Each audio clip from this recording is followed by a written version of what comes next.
3 years. That's how long Dean Martin had been silent.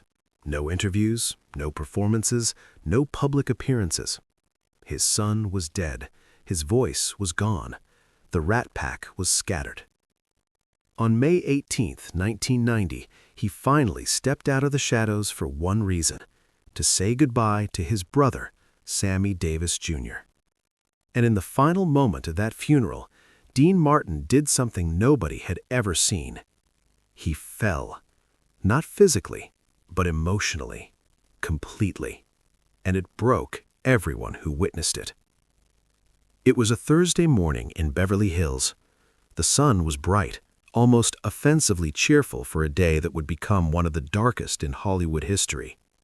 Forest Lawn Memorial Park was already filling with mourners. Movie stars, musicians, politicians, all dressed in black, all there to say goodbye to Sammy Davis Jr., the man who danced, sang, and charmed his way into America's heart. But there was one man nobody expected to see: Dean Martin. For 3 years, Dean had been a ghost. Ever since March 21, 1987, the day his son, Dean Paul Martin, died in a fighter jet crash, Dean had retreated from the world. The man who once commanded stages in Vegas, who drank and laughed with Sinatra and Sammy, who made millions fall in love with That's Amore, had simply vanished. His manager tried to get him back on stage. The offers were endless. Vegas wanted him, television wanted him, the world wanted him. But Dean said no. Always no. He'd stopped singing, stopped smiling. Some say he'd even stopped living. When Sammy Davis Jr. died on May 16, 1990, after a brutal battle with throat cancer, the entire entertainment industry went into mourning. Frank Sinatra immediately began organizing the funeral. He called everyone: Liza Minnelli, Stevie Wonder, Michael Jackson, Quincy Jones. The biggest names in show business confirmed they'd be there. But when Frank called Dean, there was silence on the other end of the line. "Dino," Frank said, his voice breaking. "Sammy's gone. The funeral is Thursday. I need you there, pal. We all need you there." Dean didn't respond immediately. Frank could hear him breathing, slow and heavy, like every breath was painful. "I don't know if I can do it, Frank. I don't know if I can watch another brother go into the ground." Frank Sinatra, the chairman of the board, the man who never begged. "Please, Dino, for Sammy. He loved you. He'd want you there." There was a long pause. Then Dean said something that made Frank's blood run cold. "Sammy was my right arm, Frank. When I lost my boy, I lost my heart. When I lose Sammy, I lose my soul. What's left of me to bring?" Frank didn't have an answer, but he knew Dean would come.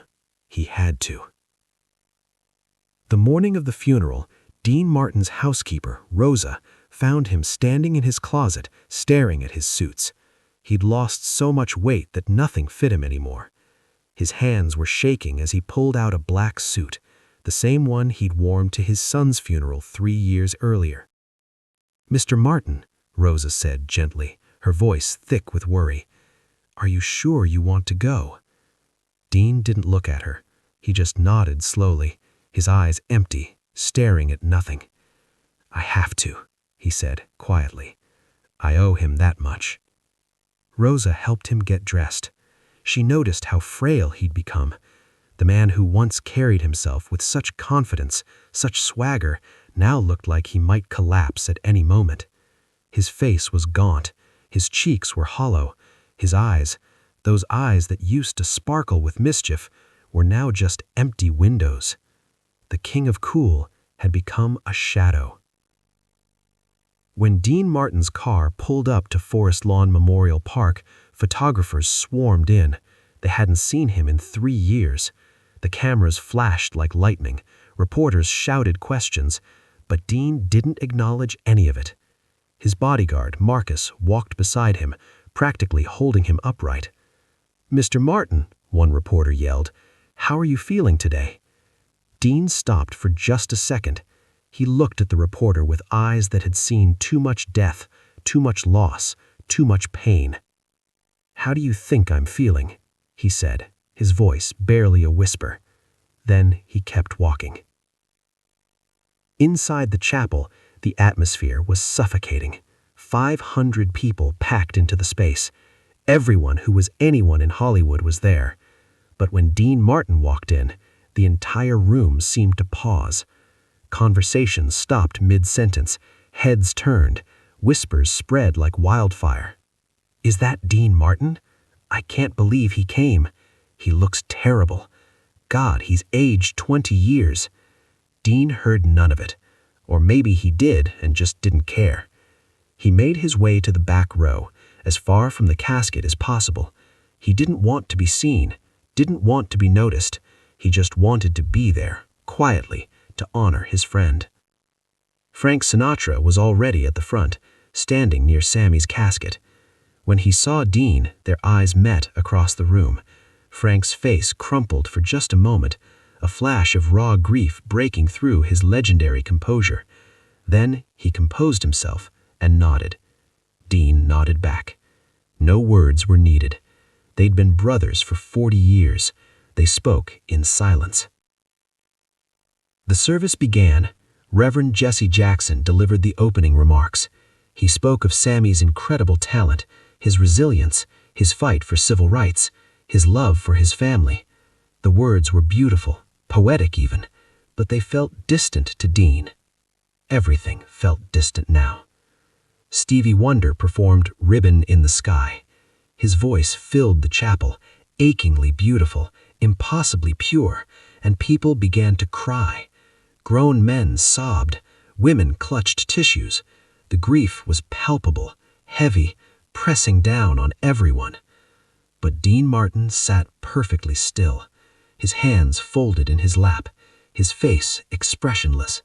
The mask was still on, the cool exterior still intact. Liza Minnelli spoke next. She broke down multiple times, remembering how Sammy had been like a father to her, how he'd supported her through her darkest times, how he'd always made her laugh even when she wanted to give up. Her tears were raw and real. The entire chapel wept with her. But Dean Martin didn't move. Then it was Frank Sinatra's turn. Frank walked slowly to the podium. He was 74 years old, but today he looked every bit of it, and then some. His shoulders sagged.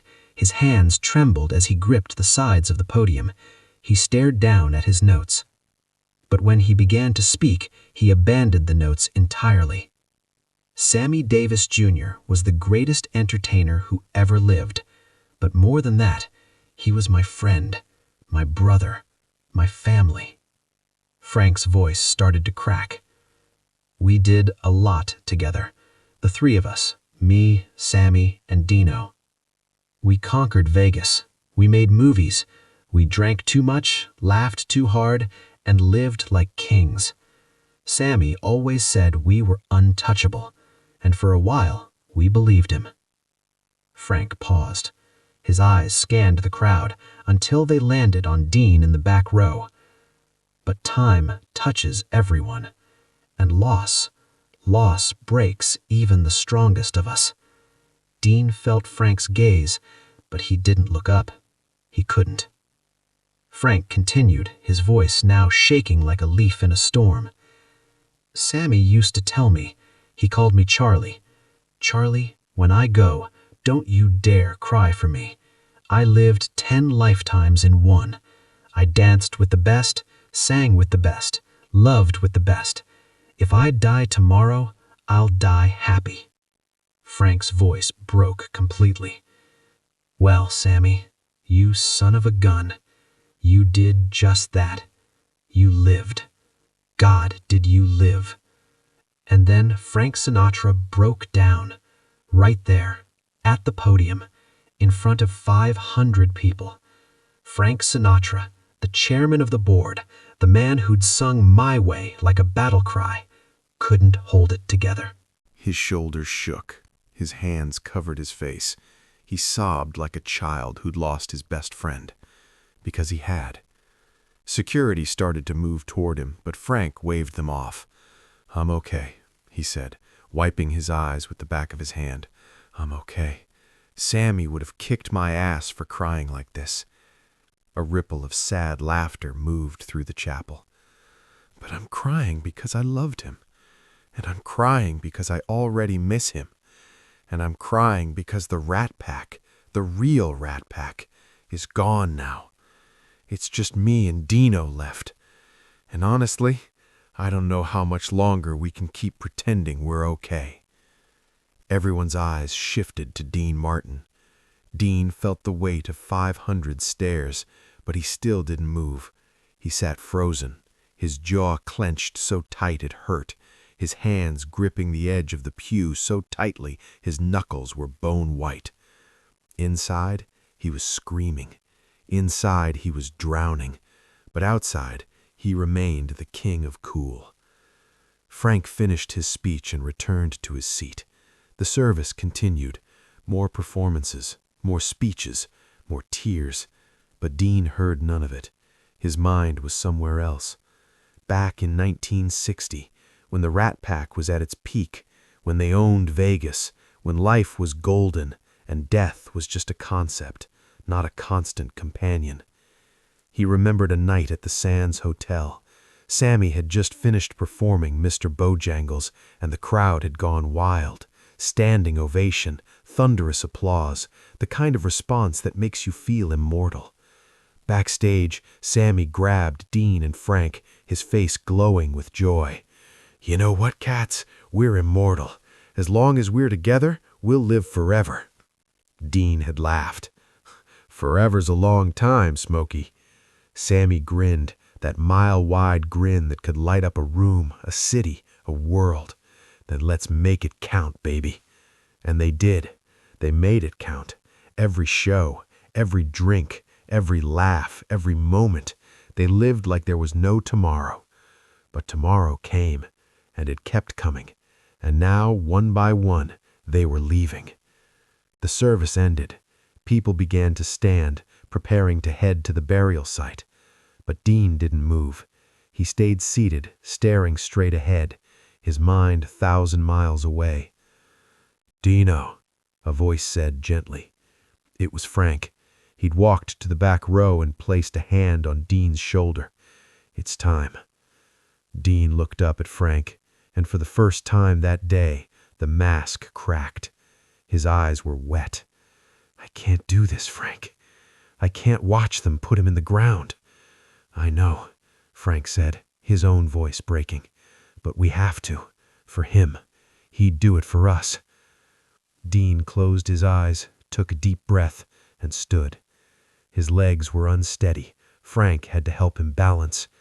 Together, the last two members of the Rat Pack walked toward the exit. Outside, the burial procession was forming. Sammy's casket was being carried by 6 pallbearers, including Quincy Jones and Reverend Jesse Jackson.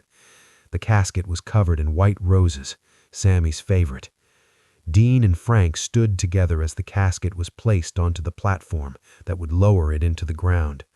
The crowd gathered around, forming a circle of mourners. The sky was still bright. Birds were singing, and somewhere in the distance, children were laughing in a park.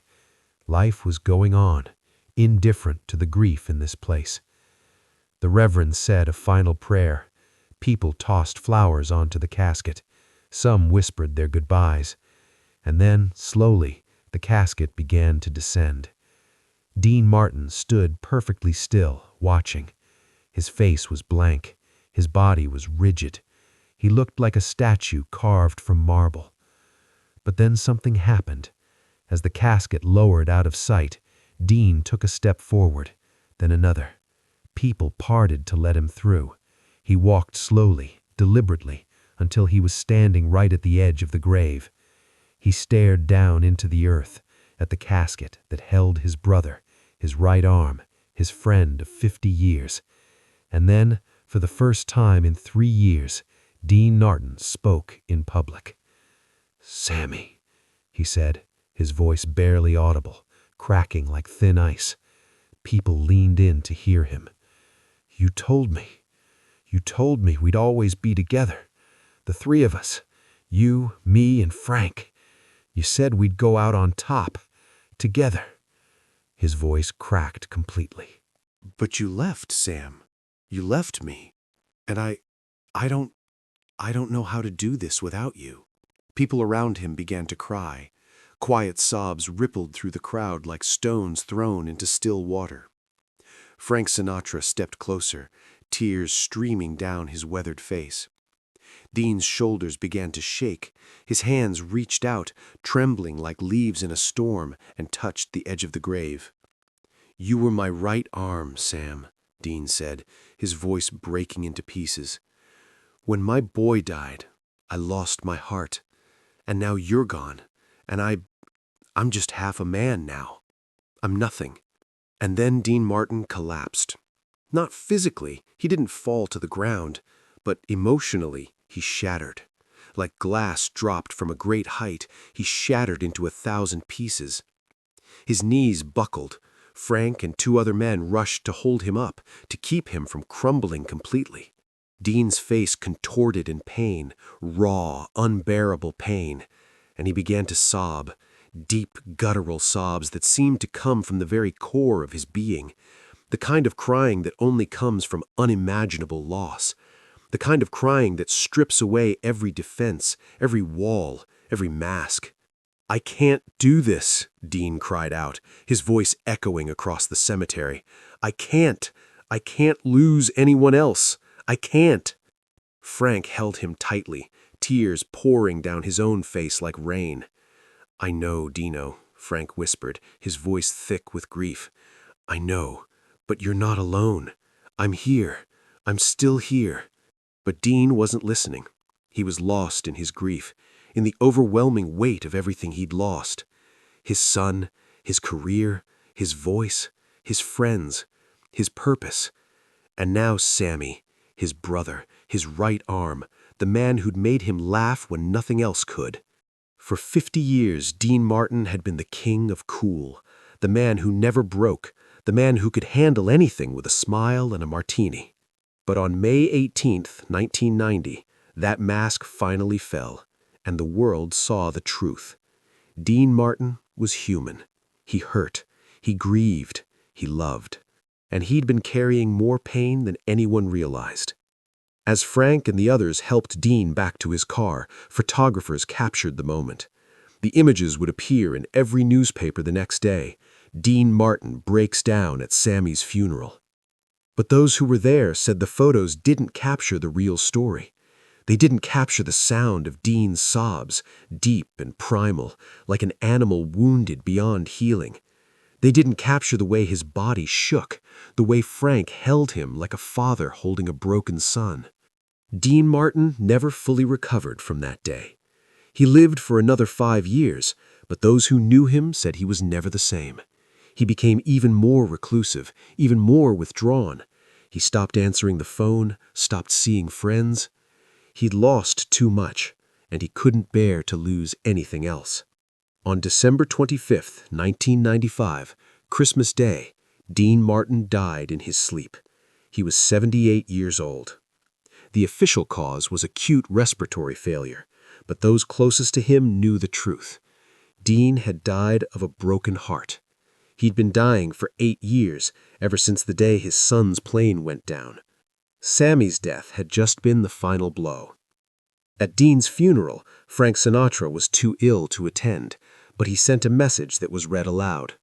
"Dean Martin was the coolest man I ever knew, but he was also the most loving, the most loyal, the most human. He taught me that it's okay to cry, it's okay to break, because that's what makes us real. Rest easy, Dino. You're with Sammy now, and I'll see you both soon." Frank Sinatra died 3 years later, in 1998, and with him, the Rat Pack era officially ended.